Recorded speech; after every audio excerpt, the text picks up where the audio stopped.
har'as qabadheen dhufe nama beekaa addunyaa tanaa. Jaalatamaa namaa uumaa hundaa jaalataa, mukaaf citan jettu addunyaa tana guutuu bar isa jaalataa.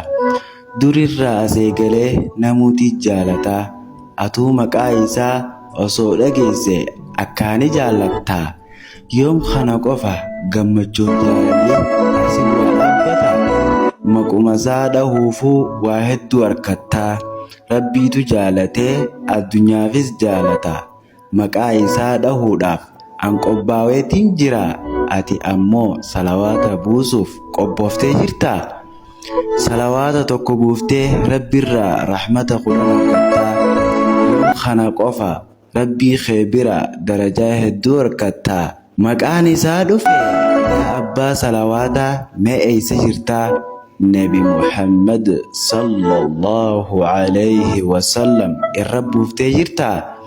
Rabbi nu haa godhu warra salawaatan jaalalasaa ibsata.